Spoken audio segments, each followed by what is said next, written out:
Chapter 4 Bull Run. Make it stop now, Charlie thought, or thought he was thinking, until he realized he was screaming it. Make it all stop now. Death was everywhere. Nowhere.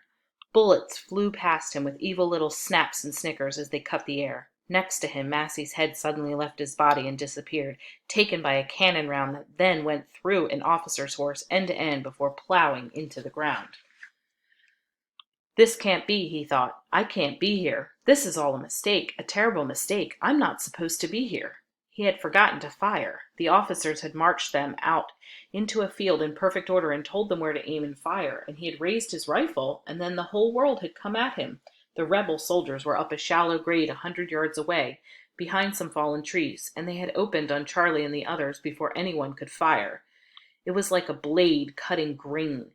He heard the bullets hitting the men, little thunk slaps, and saw the men falling. Some of them screamed as they fell. Most were silent.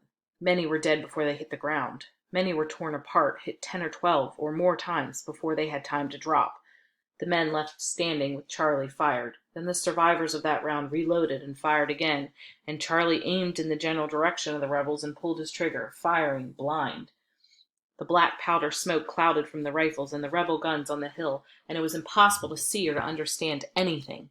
I don't know anything, Charlie thought. The words jerked through his mind before he thought them. Somebody screamed over the sound of the gunfire, and the man next to Charlie turned to the rear and began walking away as calm as if he was going for a stroll in a park, his rifle at right shoulder heft.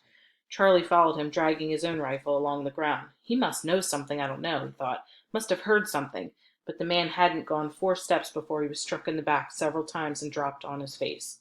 Bullets filled the air. Charlie heard them going past his ears like horizontal hail, and he decided to lie down. If he didn't lie down, he would be hit, ripped, torn to pieces. It was only slightly better on the ground. He heard the same sounds, the same bullets, but the bodies in front of him protected him. He could hear bullets hitting them. 2 bullets met directly in front of his eyes, jammed together and fell to the ground at one. That sight was more horrifying than the death he'd seen. How many bullets, he thought, would have to be flying around for 2 of them to collide in midair? Something jerked at his foot, pulling it sideways. He was sure he'd been hit, didn't see how it was possible to keep from being hit, but when he turned he saw Lieutenant Olafson tugging at his leg. The officer had been hit in his upper left arm. He was still holding a saber in his left hand and was jerking at Charlie with his right. Get up, boy, we're to fall back. The cords in his neck bulged with the strain of screaming over the noise. Back? In good order, we're to fall back to the trees. Come on, son, up now and move. Help some of the others. Somehow Charlie's arms worked to push him off the ground. He stood and started walking when everything in him wanted to run. Started walking in good order, even when the lieutenant was hit in the chest and head and went down, obviously finished, but with legs still moving, still pumping, still pushing the dying body around and around on the ground. Charlie started walking, not running. Even when his mind prayed to God, told God, demanded of God, I'm not supposed to see this, God. No person is supposed to see this. How can you let this happen? Charlie walked amid the explosions of shot and the ripping of bullets until he was clear of the smoke and saw other men walking with him.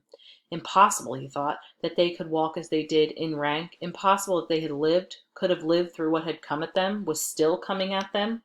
Many of the men crouched as they moved, as if in a heavy rain, and Charlie found himself doing the same, and when he was still some 20 yards from the line of trees ahead, he crouched more, and then ran, could not stop himself from running, until he was there, in the trees, a large maple at his back, and finally sucking air until his lungs seemed to be on fire.